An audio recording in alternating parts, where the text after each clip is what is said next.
بسم اللہ الرحمن الرحیم نحمدہ و نصلی علی رسولہ الکریم اما بعد۔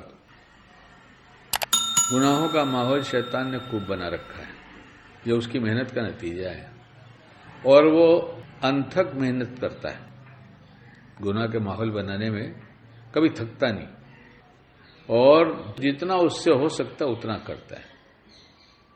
تو گناہوں کا ماحول بن گیا بہت زیادہ۔ مثلا اس میں ایک بات یہی ہے کہ بدنگاہی، اتنی عورتیں بازار میں گھومتی ہیں کہ آدمی کا بچنا بہت مشکل کام، لیکن اللہ نے کہا اپنے آپ کو بچاؤ۔ تو ایک مشکل یہ ہے کہ نگاہ ہی نہ پڑے، ایسا ہو سکتا ہے کیا؟ تو ایسا تو ہو نہیں سکتا۔ جو بازار میں چلے گا اس کی نگاہ تو پڑے گی، اس لیے مہربان رب نے کہا پہلی نگاہ معاف ہے۔ تو پہلی نگاہ ڈالنا ہے پھر معاف ہے، ایسا نہیں۔ بچتے بچاتے جو نگاہ پہلی پڑ جائے اس سے اپنے آنکھوں کی حفاظت کرو، فوراً ہٹاؤ اور فوراً معافی بھی مانگ لو کہ اب ڈالنا تو نہیں چاہ رہا تھا میرے اللہ، مگر پڑ گئی نگاہ۔ اور کوئی یہ کہے کہ ایسا ماحول ہے کہ اس سے بچنا ہی مشکل ہے، مشکل تو ضرور ہے لیکن بچ سکتا ہے، مشکل ضرور ہے لیکن بچ سکتا ہے۔ اور اللہ کی طرف سے گنجائشیں اور چھوٹ بہت ہیں کہ تمہارے بس کا جو ہے تم اتنا کرو، یعنی بچنے کی کوشش کرو۔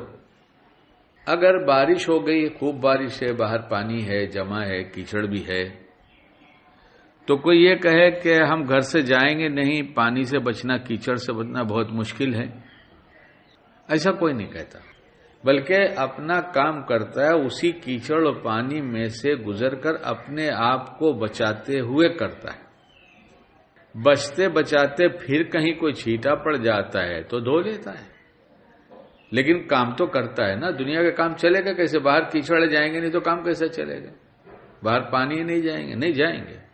ایسے ہی یہ گناہوں کا جو ماحول بنا رکھا ہے، اس کو کیچڑ جیسا سمجھ لیا جائے کہ ساری تو کیچڑ ہی کیچڑ ہے، اس میں اپنا کام کرنے جائیں گے تو اپنے آپ کو بچائیں گے، اور بچتے بچاتے اگر کہیں سے کچھ چھیٹے پڑ جائیں گی تو پھر توبہ کر لیں گے۔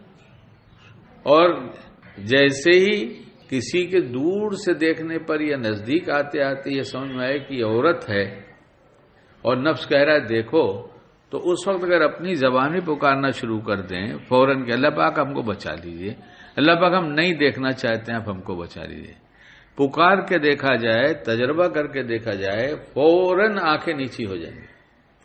اس پر پڑی بھی ہوگی تو اتنا ہلکا سا عکس نظر آیا ہوگا جیسے لگتا ہے ایک پردہ اللہ ڈالیں گے، میرا بندہ مجھے پکار رہا ہے۔ اس کی پہچان کیا ہوگی کہ ایسی جلدی جب گردن نیچی ہو جائے گی یا نگاہ ہٹ جائے گی تو اس کی خوبصورتی، اس کا چہرہ دل میں باقی نہیں رہے گا، جو پکارا اللہ کو۔ تو اللہ تعالیٰ ایک ایسا بیچ میں پردہ ڈال دیتے ہیں، جس کا جی چاہے تجربہ کرے، اس کے چہرے کا خیال نہیں رہ جاتا، تھی کوئی تھی، بس بچ گئے ہم۔ پھر بھی اللہ کی مہربانی ہے کہ اگر ایسا ہو گیا کہ نہیں، تھوڑا سا اثر رہ گیا تو پھر فوراً پھر پکارنا شروع کر دے، اللہ پاک میں چاہتا تو نہیں تھا، دیکھیے میں تو اتنا بچ رہا تھا لیکن تھوڑا سا عکس آ گیا اس کا، اب میں آپ سے توبہ بھی کرتا ہوں کہ مجھ کو معاف کر دیجئے، مجھ کو اور میری نسلوں کو، اور جس پہ نگاہ پڑی اس کو اور اس کی نسلوں کو ہدایت دے دیجئے۔ توبہ کے بعد آدمی متقی ہو جاتا ہے، اور متقی کی بات اللہ بہت سنتا ہے۔ تقوی کا بہت فائدہ ہے، تقوی کے بارے میں ہے نا حدیث پاک میں، تم تقوی کو لازم پکڑ لو کیونکہ اس سے تمہارے ہر کام میں زینت آ جائے گی۔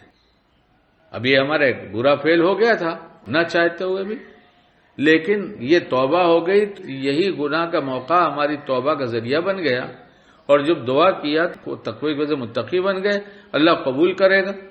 اور کسی وقت یہ دعا ہی قبول ہو گئی کہ ہم کو بھی ہدایت ہوگی اور اس کو بھی ہدایت ہوگی، تو شیطان کہے گا روکو اس کو، جلدی اس کے سامنے عورت کو آنے مت دو، اس لیے کہ دعا کر دے گا تو ہدایت ہو جائے گی، تو پھر کیا ہوگا؟ اس لیے اللہ تعالی ہم سب کو گناہوں سے بچنے کی توفیق عطا فرما دے، اور ہو جائے تو سچی توبہ کی توفیق عطا فرمائے۔